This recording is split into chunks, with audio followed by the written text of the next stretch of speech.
अस्सलाम वालेकुम। आज हम बात करेंगे रमज़ान डाइट प्लान के हवाले से। 2023 में रमज़ान डाइट प्लान मैं शेयर करने जा रही हूँ। पिछले साल 2022 में जब मैंने रमज़ान डाइट प्लान शेयर किया था तो मैंने अपनी बात शुरू की थी कि वेट लॉस के लिए 11 महीने बहुत हैं। रमज़ान को इबादत के साथ एसोसिएट करें। रमज़ान में सारा फोकस वेट लॉस की बजाय इबादत पे रखें। हाँ, क्लीन ईटिंग या हेल्दी ईटिंग तो पूरा साल होनी चाहिए, लेकिन इस दफ़ा एक बहुत अजीब चीज़ ने मुझे फेसबुक पे अट्रैक्ट किया। वो ये थी, एक खातून ने अपनी स्टोरी लिखी थी कि जब भी रमज़ान आता है मुझे एंग्जाइटी शुरू हो जाती है, बिकॉज मुझे पता है कि जॉइंट फैमिली की डिमांड्स ही मुझसे पूरी नहीं होती। सहरी में उनकी इतनी बड़ी बड़ी डिमांड्स होती हैं, ये होना चाहिए। अफ्तार में इतनी बड़ी बड़ी डिमांड्स होती हैं कि मेरी अपनी अफ्तारी एक खजूर से होती है, मैं पानी पीती हूँ, उसके बाद जिसको जो चाहिए, किसी को फ्राइज़ चाहिए, किसी को पकौड़े चाहिए, किसी को चना चाट चाहिए, दही भल्ले चाहिए। हर चीज़ जॉइंट फैमिली सिस्टम में रह के मुझे पूरी करनी होती है और मुझे स्ट्रेस होने लग जाता है। प्लीज़, अगर आपके घर में ख़वातीन हैं तो उन पे इतना जुल्म मत करें। सबके रोज़े होते हैं, और अगर आपको ये बहुत ज़्यादा लवाजमात खाने हैं तो उसके लिए भी 11 महीने ही बहुत हैं। अगर कोई सास ये वीडियो देख रही हैं तो प्लीज़ इस चीज़ को समझें कि जो आपके घर में बहू आई हैं वो भी इंसान ही हैं।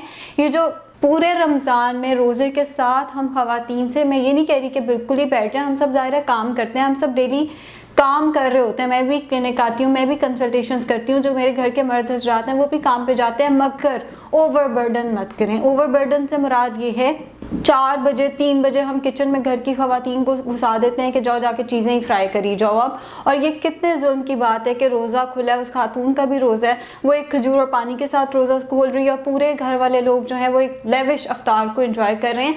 प्लीज़ इस चीज़ से हम अब बाहर आ जाएँ तो अच्छी बात है। अफ्तार नो डाउट आप करें और रमज़ान को सेलिब्रेट भी करें, अच्छे तरीके से भी गुजारें, लेकिन घर के किसी फ़र्द पर जुल्म नहीं होना चाहिए। इसके साथ ही मैं आज का रमज़ान डाइट प्लान शुरू करूँगी। मैं वही बात दोबारा करूँगी, प्लीज़ 11 महीने बहुत होते हैं साल के वेट लॉस करने के लिए। रमज़ान में हमारा असल फोकस इबादत पे होना चाहिए, रादर देन कि हमारे दिमागों में घुसा हुआ है कि हमने रमज़ान में ही तो जो पूरे साल हम नहीं कर सके वेट लॉस, वो हमने रमज़ान में ही कर लेना है। मगर फिर भी मैं डाइट प्लान वो शेयर कर रही हूँ जिसके साथ आप 6 से 7 किलो वज़न आसानी से कम कर सकते हैं रमज़ान में। मैं फिर कह रही हूँ कि अगर आपको लगता है आपकी इबादत इससे इफेक्ट हो रही है, अगर आपको लगता है कि नहीं मैंने कम खाया हुआ है तो अब मैंने नमाज ही नहीं पढ़नी, तो प्लीज़ आपके डाइट प्लान मत करें।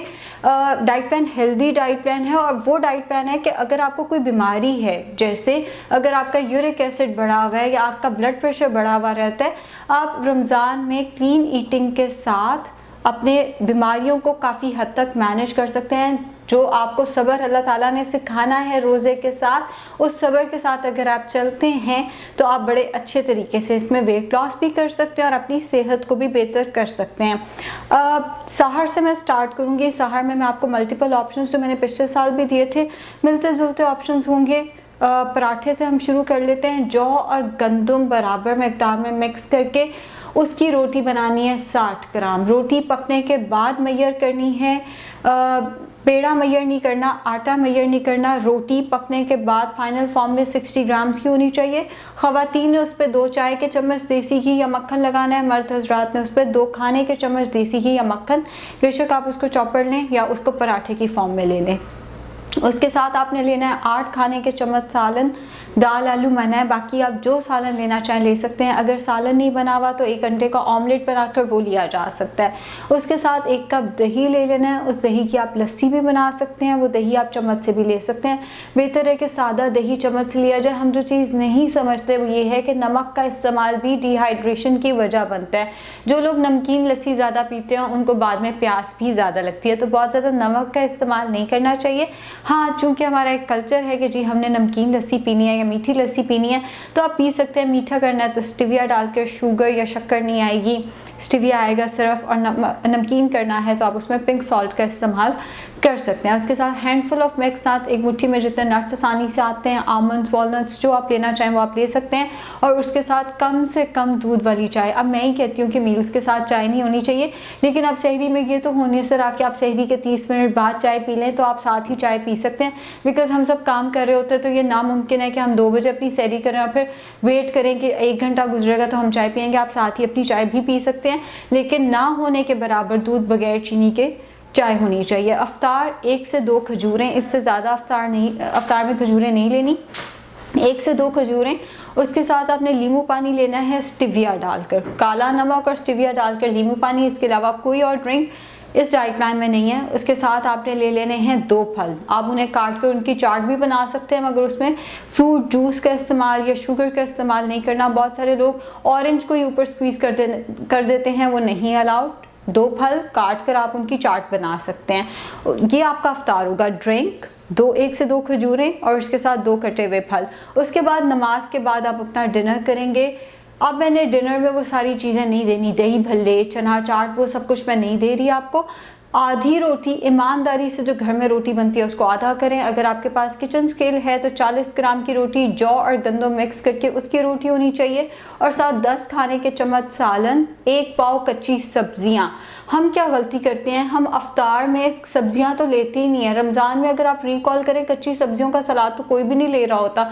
हम खा रहे होते हैं पकौड़े, तो समोसे, तो रोल, तो कच्ची सब्जी कोई भी नहीं ले रहा होता। जो सैलड हम सब के लिए वेट लॉस के लिए भी ज़रूरी है, हेल्दी रहने के लिए भी ज़रूरी है, उसको हम सारा इग्नोर कर रहे होते हैं। तो कच्ची सब्जियों का सलाद, आधी रोटी और उसके साथ आपने सालन का इस्तेमाल कर लेना है। थोड़ी देर बाद आप चाय भी पी सकते हैं। अब मैं समझती हूँ कि जी हमें पकौड़े भी चाहिए, तो हमें रोल भी चाहिए, तो हमें समोसे भी चाहिए। इन दैट केस अगर आपको इनमें से कोई चीज़ चाहिए, आप 1 फ्राइड आइटम पर डे इस्तेमाल कर सकते हैं, जिसमें आप सब्ज़ी का रोल इस्तेमाल करेंगे। चिकन या गोश्त जैसे बीफ वगैरह हो गया, ये अपने अंदर ऑयल ज़्यादा एब्जॉर्ब करते हैं, तो आप एक सब्ज़ी जैसे बंद गोभी वगैरह का रोल, जो छोटा रोल होता है वो लेना है, फुल साइज़ रोल नहीं लेना। या आप छोटा जो समोसियाँ जिसको कहते हैं आप वो भी ले सकते हैं। रोल या समोसे में से कोई एक चीज़, या एक पालक का या बैंगन का पकौड़ा। अब अगर आपको यूरिक एसिड है तो आपको पता है कि आपको बेसन मना है, बस ना होने के बराबर आपने पालक के पत्ते के ऊपर या बैंगन के स्लाइस के ऊपर या प्याज का एक रिंग ले सकते हैं, उसके ऊपर ना होने के बराबर बेसन लगा के आपने उसको शैलो फ्राई करना है, डीप फ्राई नहीं करना। और अगर एयर फ्रायर है तो प्लीज़ उसके अंदर बना लें। अफ्तार से सहर के दरमियान आपने सिर्फ पानी पीना है। ये जो 2 शिफ्टें लग रही होती हैं ना, पहले हम अफ्तार करते हैं, फिर हम डिनर करते हैं, उसके बाद हम तरावी के बाद एक और शिफ्ट लगाते हैं, ये नहीं अलाउड। अफ्तार से सहर के दरमियान जस्ट हाइड्रेट करना है। बहुत सारे लोगों को पूरे दिन में इसलिए प्यास लगती है क्योंकि हमें लगता है कि जैसे ही सहरी के लिए अजान होनी है हमने सारा वाटर कूलर तभी खाली कर देना है और उससे हमारी प्यास जो है वो नहीं लगेगी। हमें हाइड्रेशन एक स्टेट है, वो आपने पूरा दिन मेंटेन करनी होती है, और वो आप एकदम ज़्यादा पानी पी के नहीं मेंटेन कर सकते। अफ्तार से सहर के दरमियान थोड़ा थोड़ा करके पानी पीते रहेंगे तो आप हाइड्रेशन को मेंटेन रखेंगे। ज़्यादा फ्राइड आइटम्स खाएंगे तो प्यास नहीं बुझेगी, बिकॉज डिहाइड्रेशन होती जाएगी।